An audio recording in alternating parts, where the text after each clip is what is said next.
Alabama cornerback Kool-Aid McKinstry, to the surprise of probably very few people, has been linked quite a bit in these mock drafts to the Philadelphia Eagles, which makes a lot of sense when we consider the fact that we got Vic Fangio coming in here with a true Fangio system and that quarter space concepts and what he runs here, and just the recent trends in history of the Philadelphia Eagles, taking players such as last year's an undrafted free agent, Eli Ricks out of Alabama, and then also the year prior, Josh Jobe, undrafted free agent from Alabama.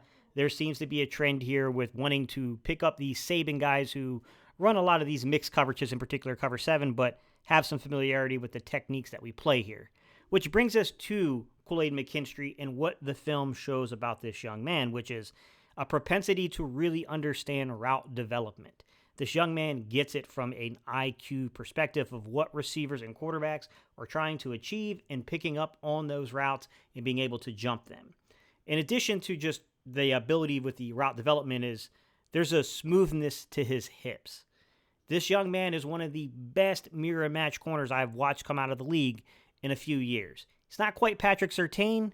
However, I'm not going to lie, this young man is quite impressive with his footwork, the way he's able to bend and contort and move his hips, and the way that he can stay in phase with wide receivers.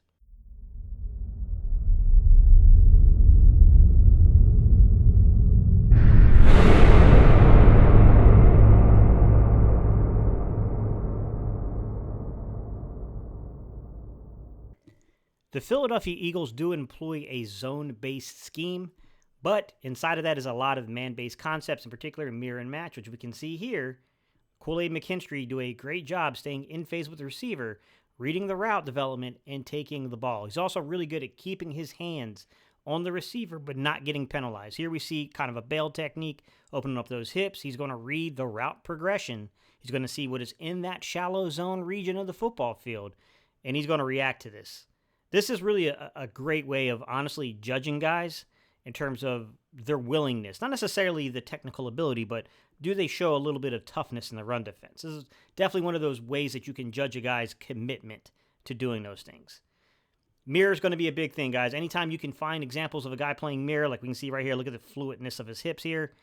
You can see he's using those hands at the top of the route stem. You got to be careful. You don't want to get called there, but as long as you're savvy with that hand use, and you're really riding the receiver to get position and understand where they're going at the top of their stem, this is something you see from these really savvy and veteran guys. Off coverage, 3x1 stack to his side. He's at the top side here. This is a great job. I mean, he's going to actually read what's going on here. It looks like to me as if he's probably playing a man on deep, a mod concept here. You can see that he's carrying with this guy past a certain distance, and he's just going to undercut the ball and take it away.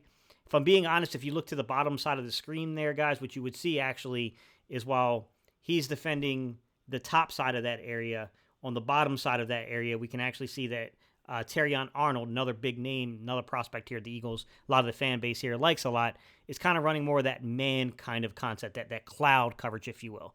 This could be a true quarters base. We know it's quarters in the nature, but because I can't see full field here, I'm not going to judge completely. I just know it's within the quarters concept here. Terrion Arnold, to me, seems to be running what I would call essentially kind of a cloud coverage there, but I could see some people calling that, no, it's true. That's true quarters. It's just that the receiver broke off the route early. Nonetheless, you can see some of the elements we've watched here in Philadelphia for quite some years, right? I mean, you got one corner who's playing off coverage. You got another corner who's kind of playing down in a clouded kind of phase and a press kind of phase.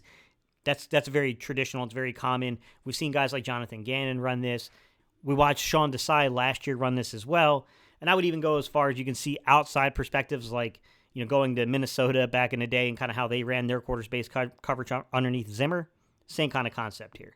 All right, I want to return one more time to talk about the shallow zone and just kind of the importance of having, if you're going to play a guy on the boundary, especially a guy like Kool-Aid. Kool-Aid's about 5'11" and a half, just under 6 foot, basically, guys. About 200 pounds, very well put together, 32-inch arm reach, just short of 76 inches in the wingspan. I mean, look, the guy's kind of put together with what you would envision a boundary corner to kind of look like.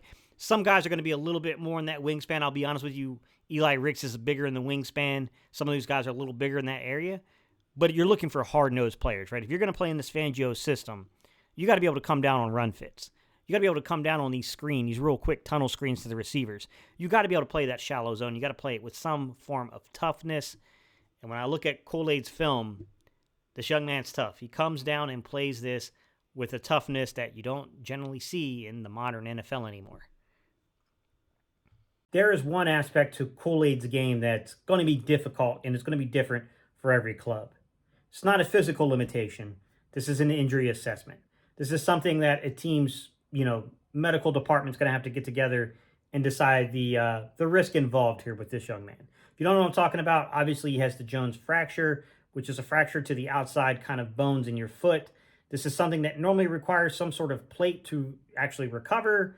And to be honest, if you look at the numbers, the rate of recurrency, so the rate of that exact injury occurring again, it's quite high. With that said, while he couldn't really do field drills, when he went out there at his pro day and put up a 4.47 40 with this type of injury, I mean, it seems like he's healing pretty well to me, to be quite honest, guys. Like, there definitely seems to be some reason to suspect that this young man is going to be right and ready to go for the season. However, I can't sit here and tell you exactly the medical grade the Philadelphia Eagles or any other organization has on this particular young man. There's just no way of knowing that, guys, without actually physically being in the room.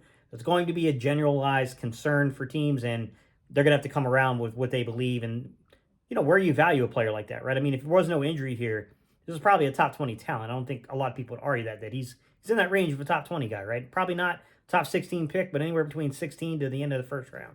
So anywhere you would probably rate a guy this talented. We'll have to see, guys. I mean, this is going to be a tough one here. This is a guy that has all the talent in the world, but you better get the medical grade right. We've seen in previous drafts where we've missed on guys like Sidney Jones as Eagle fans, but we've also really hit big time on guys like Landon Dickerson. It's a risk, but there's no reward without risk either. So that's kind of the other side to this. All right, guys. Let me know your thoughts down below. Kool-Aid McKinstry, what do you think about him and the Philadelphia Eagles and what may or may not occur come Thursday night?